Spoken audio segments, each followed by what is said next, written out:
Hello नमस्कार, शुभ सकाळ मंडळी. कसे आहात? मजेत ना? मी पण मस्त आहे. घेऊन आली आहे तुमच्यासाठी लक्ष्मीच्या पावलांनी या मालिकेचा 12 मार्चच्या एपिसोडचा रिव्ह्यू. चला तर मग आज काय झालं बघूया. तर काल आबांना भीती वाटत होती, कारण चांदेकरांच्या घरी कुणाचाही संसार टिकणार नाही असा चांदेकरांना शाप आहे असं आबांचं म्हणणं होतं. आणि हे ऐकून रजनी मॅम आणि बाहेर उभे असलेले आणि चोरून ऐकत असलेले नैना आणि राहुल या सगळ्यांनाच खूप धक्का बसतो. आबा पुढे म्हणतात की अद्वैतच्या डोसक्यात नेमकं काय चाललंय, काही कळना झालंय. रजनी, अगं काय करू? आबा पुढे फार अस्वस्थ होतात आणि ते म्हणतात, अंबाबाई, हे सगळे विचित्र संकेत तू द्यायला लागली आहेस, त्यामुळे जीवाला घोर लागायला लागलाय बघ. नाही, ते काही नाही. या दोघांचा संसार मोडण्याच्या आधी मला त्या दोघांशी बोलायला हवं, शाप मोडायला हवा. नाही, अद्वैत आणि कलाचा संसार टिकवण्यासाठी मला त्यांच्याशी लवकरात लवकर बोलायला हवं. आणि आबा पुढे मग देवी आईला म्हणजे अंबाबाईला धावा करतात. ते तिला हाक मारत असतात, अंबाबाई, अगं अंबाबाई. आणि आता इथे रजनी मॅडमला पण आबांची अवस्था बघून जरा टेन्शन आलंय. ते दोघंही फार अस्वस्थ झालेले दिसत आहेत. पण त्यांच्या या अस्वस्थतेमुळे बाहेर उभे असलेले नैना आणि राहुल जाम खुश झाले. आता नैनाच्या डोक्यात नक्कीच काहीतरी शिस्त आहे. ती आता राहुलला म्हणते, चल राहुल, मस्त मसाला हाती लागलाय, याला आता मस्त झणझणीत फोडणी देऊया, म्हणजे तडका देऊया. माझ्याकडे एक छान रेसिपी आहे याच्यासाठी, चल. दुसरीकडे आता कला आणि अद्वैत आपापल्या कामामध्ये व्यस्त आहेत. आता अद्वैतला कुणाचा तरी फोन आला आहे, तर अद्वैत सांगतो, या राईट, मग बजेटनुसार तुम्ही आम्हाला कोटेशन पाठवा, मग मी माझ्या डिझायनरशी बोलून तुम्हाला फायनल डिझाईन्स पाठवतो. तिकडून त्याला कोणीतरी म्हणतं की पाठवलेत. तर अद्वैत म्हणतो, अच्छा. मग तो आता लॅपटॉपमध्ये काहीतरी चेक करत असतो आणि म्हणतो, ओके, सॅम्पल नावाचंच आहे ना फोल्डर? ठीक आहे, मी बघतो आणि कळवतो तुम्हाला. आता दुसरीकडे कलाचे एक्सप्रेशन बघून असं वाटतंय की तिला काय अजून मनासारखी डिझाईन्स मिळालेले नाही आहेत. त्यामुळे ती जरा चेहऱ्याचे वेडेवाकडे एक्सप्रेशन देते आणि काही नाही आवडलं तो कागदाचा गोळा रोल करून खाली फेकून देते आणि तो नेमका जाऊन अद्वैतच्या अंगावर पडतो. अद्वैत म्हणतो, हे काय चाललंय तुझं? तुला असं वाटतंय ह्या स्पीडने तू 6च्या आत काम पूर्ण करणार आहेस? कला म्हणते, मी प्रयत्न करतेय. अद्वैत म्हणतो, प्रयत्न? 6च्या आत, डेडलाईनच्या आत आपल्याला काम पूर्ण करायचंय, मग यात प्रयत्न कुठून आले? हे बघ, डेडलाईनच्या वेळेला जेव्हा आपण काम करत असतो ना, त्यावेळेला आपल्याला रिव्हर्स प्लॅनिंग करावं लागतं. म्हणजे आधी आपल्याला एक रफ ड्राफ्ट बनवावा लागतो आणि त्यानुसार आपल्याला आपले रिझल्ट्स आणावे लागतात. तुझं कसं चाललंय माहिती आहे का? मला आत्ता फळ खायचं आहे म्हणून मी आत्ता झाड लावणार. तर कला त्याला याच्यावर मस्त उत्तर देते, जा ना, फळाची अपेक्षा कधीच करायची नसते, आपण फक्त आपलं काम करायचं. हा माझा फंडा आहे, कारण फळाची अपेक्षा न करता जर काम केलं ना तर आपल्याला अपेक्षेपेक्षा जास्त यश मिळतं. आता ती अद्वैतला बायकोच्या तोऱ्याने सांगते, तू आता तोंड बंद कर आणि मला माझं काम करू दे. जर तू तुझं तोंड बंद ठेवलंस ना तर मी तुला 6 वाजायला 1 मिनिटं बाकी असतानाच माझं काम पूर्ण करून देईल. आता कलाने अद्वैतची बोलती बंद केली आणि त्याने तिला वेळ दिलेला आहे, चल कर बाबा, तुझं काम पूर्ण कर. पण त्याला आता टेन्शन आलंय की बाबा, हिचं 6 वाजायला 1 मिनिटं कमी असताना काम पूर्ण होतंय की नाही. तो सारखा डोक्याला हात मारतोय, सोफ्यावर बसून चलबिचल त्याची चालली आहे, सारखं घड्याळाकडे बघतोय आणि तेवढ्यात कलाचं काम पूर्ण होते. ती म्हणते, हे बघ, ती घड्याळाकडे बघते आणि सांगते, 6 वाजायला 1 मिनिटं बाकी आहेत आणि मी तुला डिझाईन्स दिलेले आहेत. अद्वैत म्हणतो, चल आता मीटिंग सुरू करू. आता बहुतेक त्यांची ऑनलाईन घरूनच मीटिंग आहे. आता अद्वैत कलाला म्हणतो, आता इकडे यायला 10 मिनिटं लावू नको. ती आता पटकन जाऊन मागून सोफ्यावर अद्वैतच्या शेजारी जाऊन बसते आणि त्यावेळेला ती जरा तिची केस वगैरे व्यवस्थित करत असते. तो जरा लॅपटॉपचं स्क्रीन खाली करतो आणि म्हणजे तुला काही अक्कल आहे की नाही? म्हणजे कलाचं व्यवस्थित होतं सगळं. म्हणजे होतं झालं. आता ते मीटिंग सुरू करतात. त्यानंतर त्यांच्यासमोर जे असतात ऑनलाईन मीटिंगमध्ये त्यांच्याशी ते छानपैकी मीटिंग करतात, ते बोलतात वगैरे. अद्वैत त्यांना डिझाईन्स वगैरे दाखवतो. मग बहुतेक त्यांचं ते कॉन्ट्रॅक्ट किंवा ते जे डील असतं ते त्यांना मिळालेलं असतं.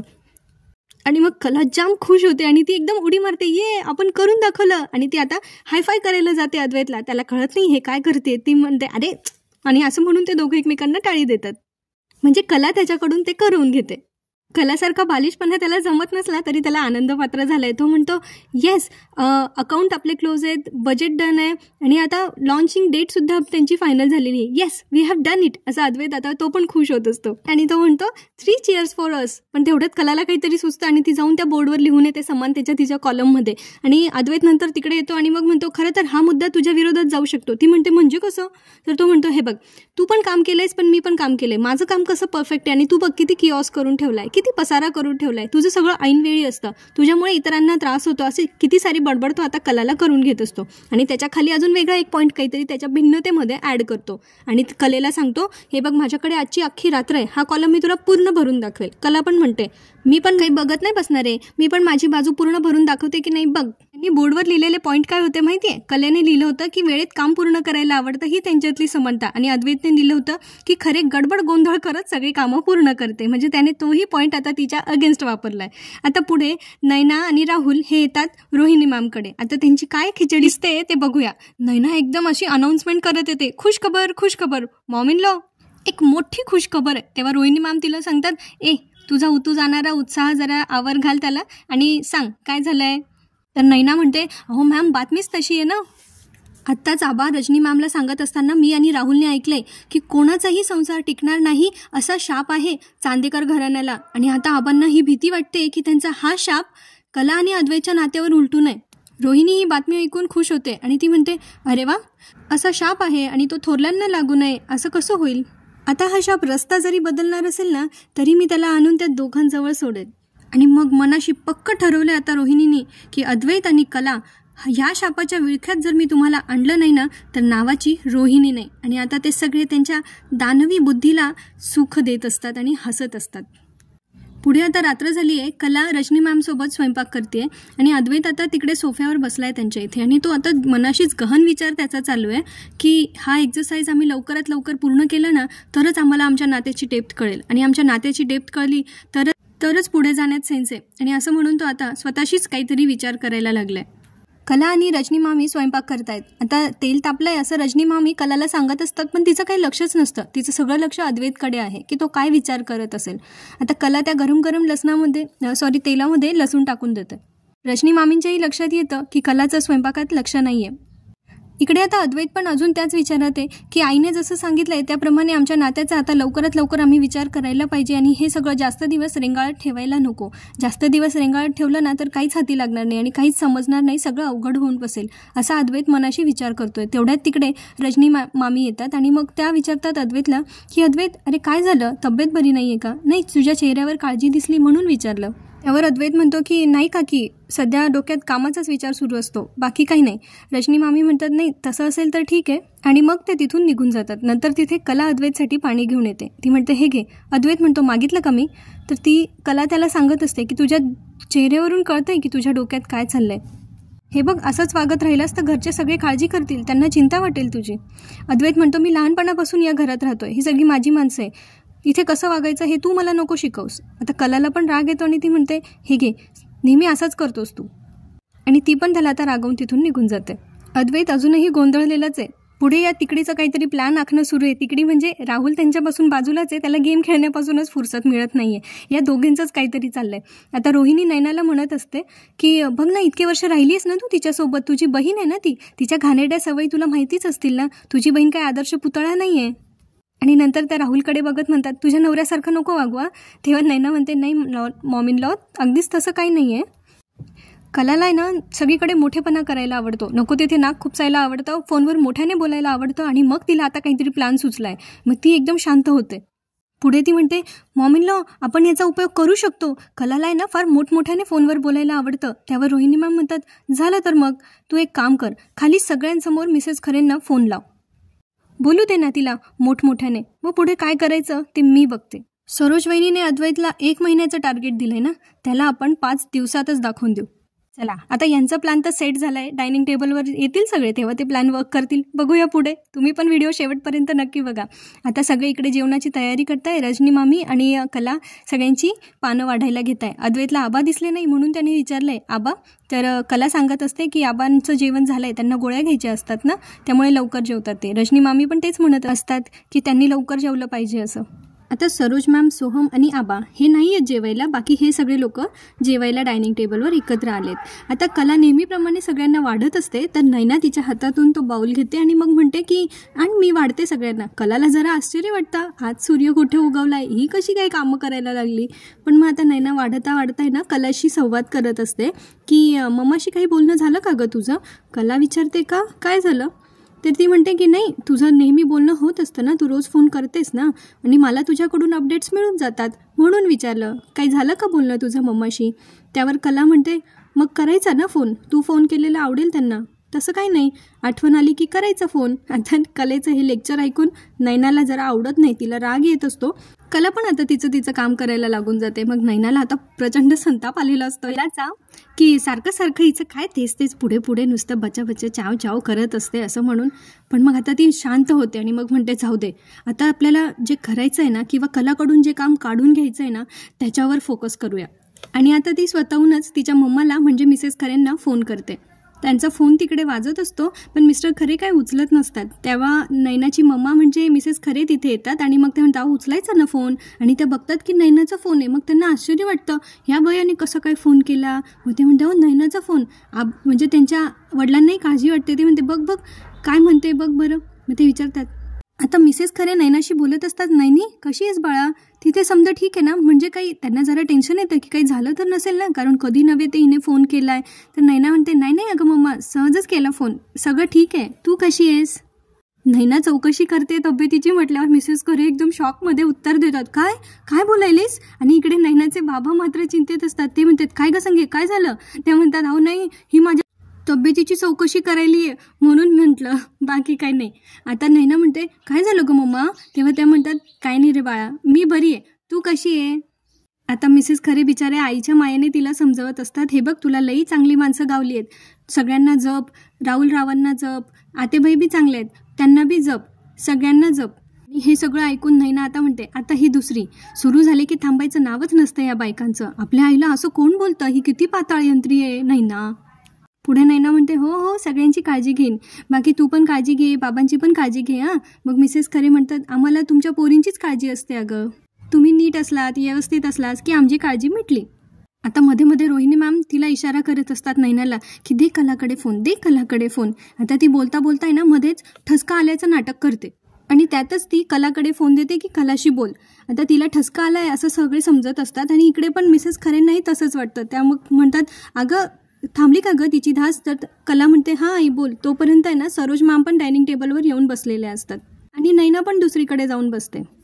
आता मिसेस खरे कलाशी बोलत असतात. मग त्या म्हणत असतात काही नाही गं मी बरी आहे, तू कशी आहे, असं त्यांचं जनरल बोलणं होतं. आणि त्यानंतर मग त्या सांगतात की वाळवण काढले, सांडगी मिरच्या उद्याच करणार आहे बघ.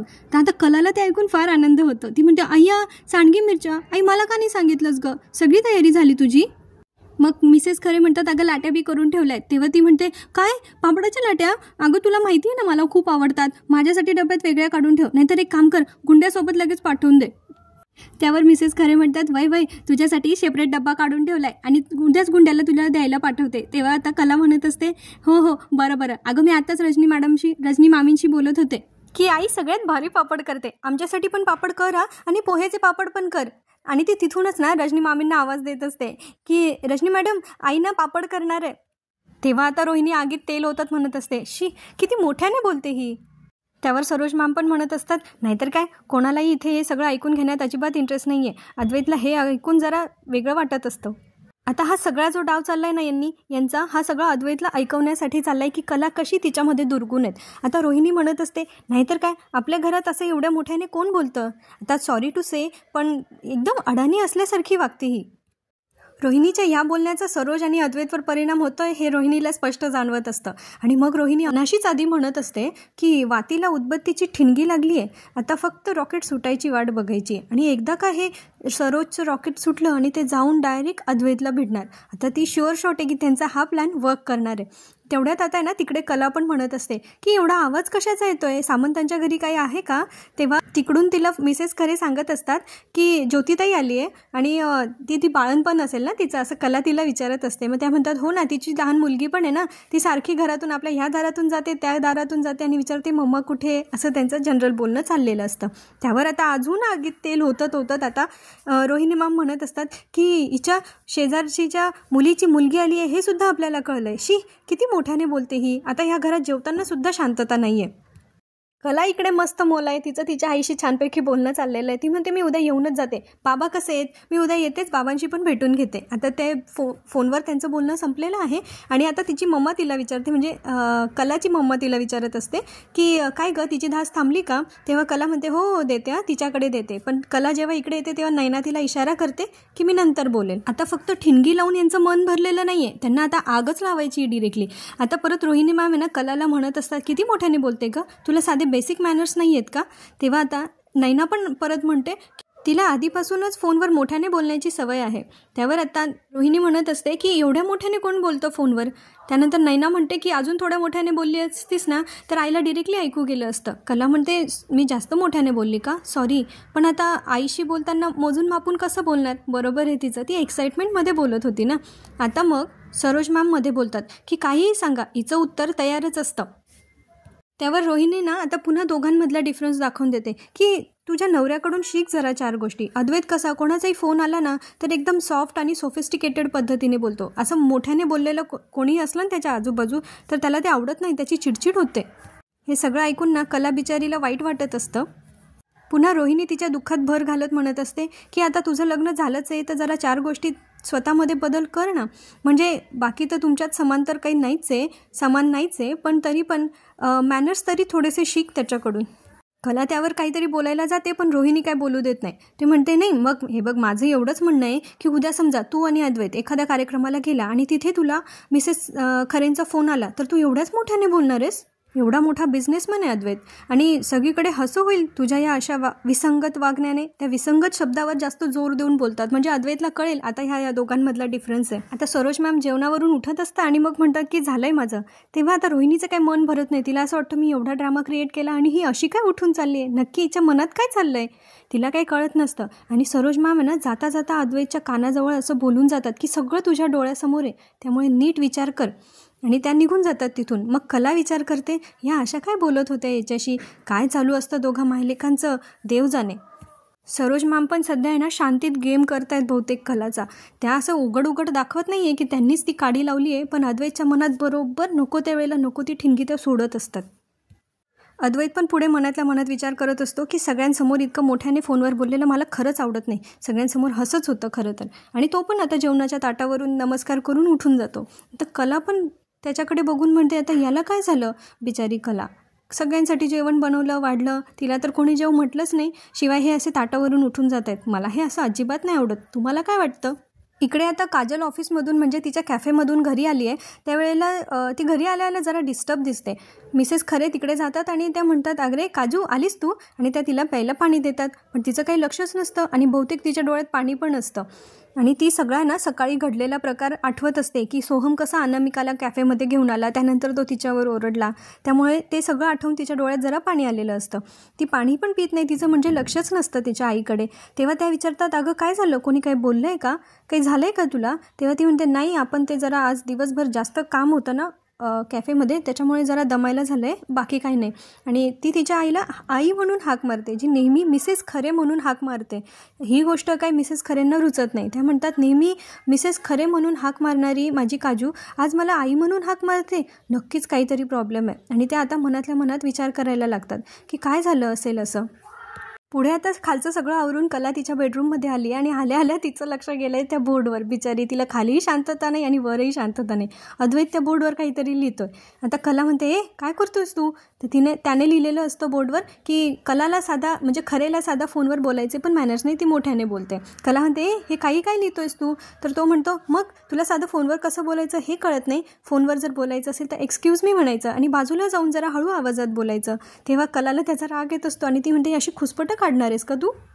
अरे प्रत्येकाची फोनवर बोलायची पद्धत वेगळी असते, कारण प्रत्येकाचा आवाज वेगवेगळा असतो, आवाजाची पट्टी वेगवेगळी असते, कारण आपण रोबोट नाही आहोत, माणसं आहोत.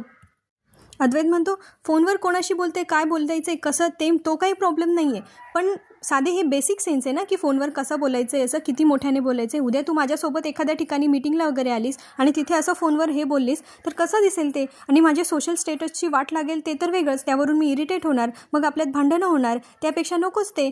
आय कॅन नॉट टॉलरेट दिस. त्यामुळे आता आपण एकत्र राहूच शकणार नाही. आणि तो डिरेक्टली आता कन्क्ल्युजनवर पोहोचलाय. हे ऐकून कलाला मात्र धक्का बसलाय आणि ती नंतर विचार करायला लागली. इथेच आजचा एपिसोड संपलाय. त्यांनी पुढे आपल्याला पुढच्या एपिसोडमध्ये असं दाखवलं आहे की अजूनही ते त्याच गोष्टीवर वादविवाद त्यांचा चालू आहे आणि अद्वैत तिला म्हणत असतो की हे बघ, ही जी बाजू आहे ना भिन्नतेची, ही पूर्णपणे भरली आहे आणि काही दिवसात बघतो तिकडची समानतेची बाजू आहे ना ती पूर्णपणे रिकामी असेल. कला म्हणते तू अशी एक बाजू भरून नाही टाकू शकत, आपल्यातली समानता आणि भिन्नता आपल्याला दोघांना मिळून शोधायची आहे. आणि आता पुढे अजून राहिली सोयली कसर सरोज मॅम पूर्ण करतायत. ते पुन्हा अद्वैतच्या डोक्यात भरवत असतात की हे बघ, जेव्हा जेव्हा ती माणूस म्हणून बरोबर वागली आहे ना, त्या वेळेला तिचा त्यामागे काहीतरी स्वार्थ आहे. तिने स्वतःची जागा बनवण्यासाठी ती त्या गोष्टी करत होती असं ती तिच्या चांगल्या वागणुकीवर शंका घेत सुद्धा त्या अद्वैतशी ह्या बाबतीत बोलत असतात. आणि त्यांचं हे बोलणं आबांच्या कानावर पडतं. आता ते आबांना ऐकायला गेलं आहे की नाही, त्यांच्या लक्षात येईल की नाही की हा सगळा सरोजचा प्लॅन आहे, हे आपल्याला पुढच्या काही भागांमध्ये पाहायला मिळू शकतं. तेव्हा पुढील भागांसाठी चॅनलला सबस्क्राईब करा. माझ्या आवाजातला आजचा रिव्ह्यू आवडला असेल तर चॅनलला लाईक करा, शेअर करा. पुन्हा भेटूया. आणि हो, आयुष्य खूप सुंदर आहे, त्यामुळे मस्त जगा, आनंदी राहा, आपली आणि आपल्या प्रियजनांची काळजी घेत राहा. धन्यवाद. पुन्हा भेटूया.